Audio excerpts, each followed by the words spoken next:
Let's extend our previous video of solving systems of 2 equations and 2 variables with matrices to solving 3 equations and 3 variables using matrices. So let's solve the following system of equations. X plus y equals 3, negative x plus 3y plus 4z equals negative 3, and 4y plus 3z equals 2. So the first thing we need to do is put this in matrix form, where each row corresponds to each equation. So the top equation would be coefficients 1x, 1y, 0z's equals 3. Middle equation, negative 1x, 3y, 4z equals negative 3. And bottom equation, 0x, 4y, plus 3z equals 2. Great. Okay. Remember, our goal is to get this in either reduced row echelon form, or RREF for short, of 1, 0, 0, 0, 1, 0, 0, 0, 1, A, B, C. Whoops, that's not a C. C. Because that would correspond to, if these are the X column, the Y column, and the Z column, X equals A, Y equals B, Z equals C. That would be the reduced row echelon form, or getting it into simply what we call row echelon form, where we have ones on the diagonals, just like in reduced row echelon form, but let's see, A, B, C, D, E, F. We don't have to have zeros on the upper portion, but we do need for row echelon form to have zeros below the ones that we have on the diagonal. If we get it into this form, then at least we have Z equals F, whatever is in this last row, and then we can use substitution to find X and Y. So either format will work. And remember, we have 3 basic row operations. We can swap the rows, we can multiply a row by anything that we want to, and we can add 2 rows together. Okay, so let's get started. Normally, we would start with getting a 0 in the first column at the bottom, and I like to work my way from the bottom up, but definitely start with the first column. Happily, in this problem, that's already there. So let's move to the next best spot. Let's get a 0 in this spot right here. So to get a 0 where the negative 1 is, that'll be pretty straightforward. We're going to take row 1 and add it to row 2, and we're going to store that result in row 2. So leaving everything else the same, 1, 1, 0, 3, and for row 1, and 0, 4, 3, 2 for row 3, but storing in row 2, let's see, let's add these together. 1 plus negative 1 is 0. 1 plus 3 is 4.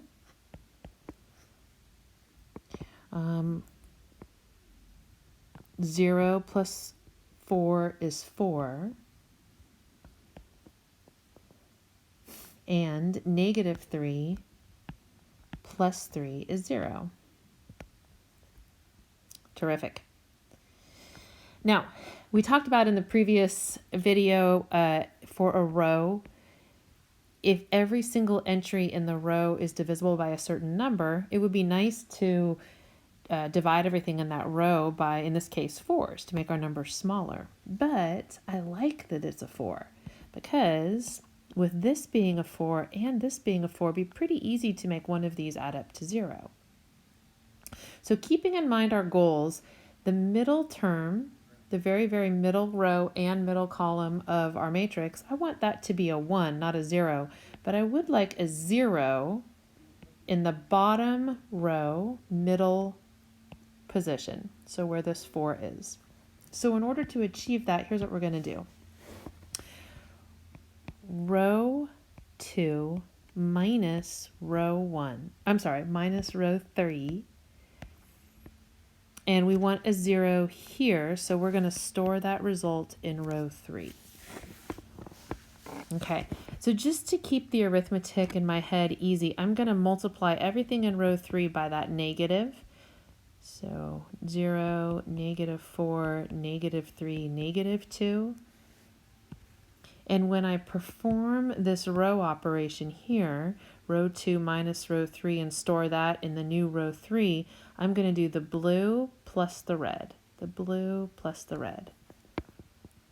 Okay, since I'm storing this in row 3, then let's see, let me erase this arrow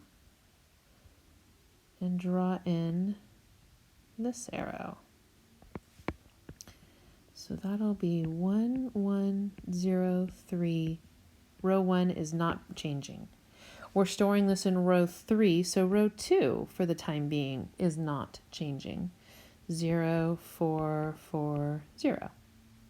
But row 3 is going to be row 2 minus row 3. So 0 minus 0 is 0.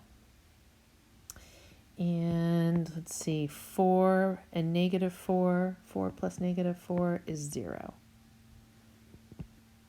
And 4 plus -3 is 1. And then finally, 0 plus -2 is -2. Terrific. Okay, now that we have the 0 where we want it in the middle column of the third row, now we can go ahead and divide everything in row 2 by 4 to make the numbers smaller. So row 3, what row is that? Row 2 divided by 4, and we're going to put that in row 2. Okay, so that will give us 1, 1, 0, 3. 0, let's see, that'll be 1. 4 divided by 4 is 1. 0 divided by 4 is 0. And 0, 0, 1, -2. Okay, let me separate this a little bit. Now this is technically in row echelon form. We have 1s on the diagonal and 0s beneath those 1s in that lower triangle region of our matrix. Just so we get practice with row operations, it's not too terrible in this example to continue to get the 0s needed for reduced row echelon form, so I'd like to practice that with you here. Okay, a really important point to make when we're getting our 0s. Let's say we move on and we try to get our 0s here in this spot. In order to get a 0 in that spot, we would probably deal with row 2 and row 1 because row 2 has an entry in row 1 in that spot right there. So it looks like all we need to do is subtract those two numbers and we'll get a 0. So what are we about to do? We're about to do row 1 minus row 2 and keep that entry in row 2. I'm sorry, keep that entry in row 1 because we want a 0 in that top row. So just like I did for the previous operations in red, I'm going to multiply row 2 by the -1. So -1 times 0 stays 0. -1 times 1 is -1. And -1 times 1 is, again, -1. And -1 times 0 is 0. So when I add those together, I'm adding the black entry in row 1 to the new green entry for negative row 2. Okay, let's recopy everything we're not changing.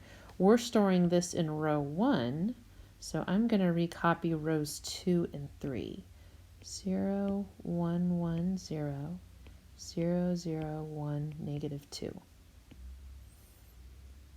Okay, now here we go for row 1. We have 1 plus the green 0 is 1. we have -1 plus the 1. So 1 plus the green -1 is 0, as we wanted. 0 plus the green -1 is -1. And lastly, 3 plus the green 0 is 0. Is 3. 3 plus the green 0 is 3. Okay, one more 0 to achieve here. And that is the 0. I'm sorry, there's 2. That is these 2 zeros here. One of them looks very, very easy to achieve. If we would just add row 1 and row 2, we would get a 0. But watch this. So this is not a good idea. Whoops.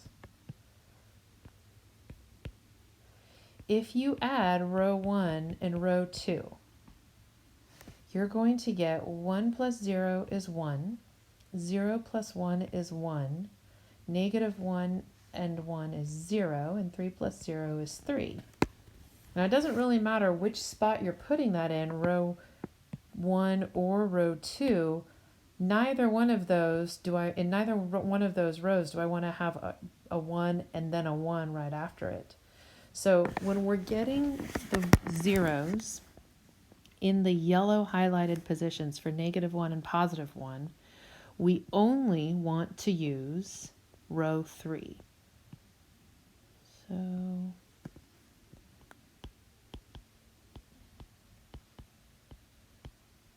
So notice here, if we do row 3 plus row 2, I'm sorry, how about row 3 plus row 1? The 0 plus the 1 will be still 1, which is fine. 0 plus 0 will preserve this green 0 here that we worked so hard for in the previous step. And 1 and -1 will make 0. So let's do that. We'll do row 1 plus row 3, and we'll store that result in row 1.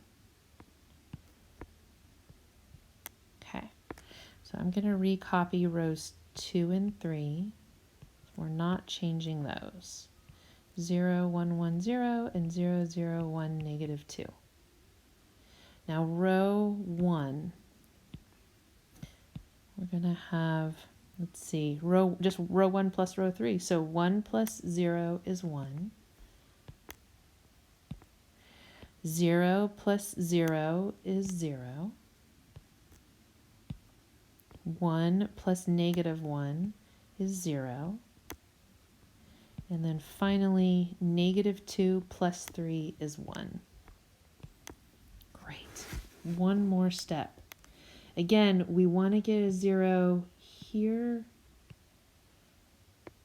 We want to keep the 0 that we have over here, so we're only going to use row 3. So in order to achieve that, we're going to do this in green. We're going to do row 2 minus row 3 and store that in row 2.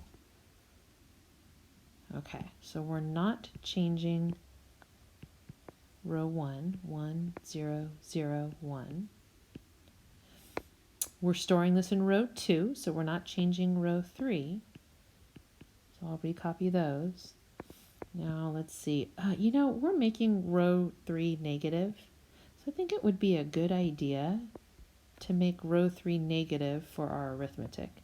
So -1 times 0 is 0, -1 times 0 is 0, -1 times 1 is -1, and -1 times -2 is 2. So now when I do that addition, I can pay attention to just these green numbers down here and the row 2 numbers up here. So here we go. Green 0 plus 0 is 0. Green 0 plus 1 is 1. Green -1 plus 1 is 0. And green 2 plus 0 is 2. Wonderful. We have 1, 0, 0, 0, 1, 0, 0, 0, 1. So we have reduced row echelon form, which means that we have x is 1, y is 2, z is negative 3. 1, 2, negative 3 is our solution. Let's do one more example of this. Okay, let's solve the system of equations. 2x plus y minus z equals 3. And negative x plus 2y plus 4z equals negative 3. X minus 2y minus 3z equals 4. So again, put this in matrix form. So 2, 1, negative 1, 3, negative 1, 2, 4, negative 3, 1, negative 2, negative 3, 4. Okay, great. The first thing that I notice here is that row 3 has a 1 in its first position. And I would really love that to be the position for the top row. So here's the first row operation I'm going to do. I'm going to take row 1 and row 3, and I'm going to switch them. Remember, we had those 3 row operations, and I want to switch row 1 with row 3. So that will be 1, negative 2, negative 3, 4, negative 1, 2, 4, negative 3, and 2, 1, negative 1, 3. Great. Okay, now that I've got a 1 in that upper left position, now I'm going to get the zeros in this position, and then next in the position where the 2 is right below it. So to get the 0 where the negative 1 is, that's pretty straightforward. We're just going to take row 1 and add it to row 2, storing that answer in row 2. Perfect. Okay, so when we go to recopy our matrix, nothing changes except row 2. So we have 1, negative 2, negative 3, 4, and 2, 1, negative 1, 3 for rows 1 and 3. Row 1 plus row 2 is going to give us, let's see, 1 minus 1 is 0. Negative 2 plus 2 is also 0. That's nice. Let's see, negative 3 plus 4 is 1. And then finally, 4 plus negative 3, that's also 1. Great. Okay, we actually got 2 zeros there, and that would be a fabulous row to have for row 3. So let's switch row 2 and row 3. And I'm going to put our new matrix way up here. So keeping row 1 the same, 1, negative 2, negative 3, 4. Switching rows 2 and 3, I have 2, 1, negative 1, 3, and 0, 0, 1, 1. Great. Okay, before we get excited about getting zeros here by just doing some adding or elsewhere, we really need to get our zeros, finish getting our zeros in our first column. Remember, we got this one for free here. We didn't really intend to get the 0 here. We were trying for this 0. So let's get a 0 here where that 2 is. And the way we'll do that is we'll take row 1, multiply it by negative 2, and add it to row 2. And since we want our 0 in row 2, we'll store that answer in row 2. Again, to help with the arithmetic, I'm going to do this part up here by the row. Negative 2 times the entries in row 1 are negative 2, negative 2, negative 2 is 4, negative 2 times negative 3 is 6, and negative 2 times 4 is negative 8. Okay, terrific. So we're only changing, give myself a little more room there, only changing row 2. So 1, negative 2, negative 3, 4, and 0, 0, 1, 1 for rows 1 and 3 stay. And our new row 2 becomes this. -2 plus 2 is 0. 4 plus 1 is 5. 6 plus -1 is 5.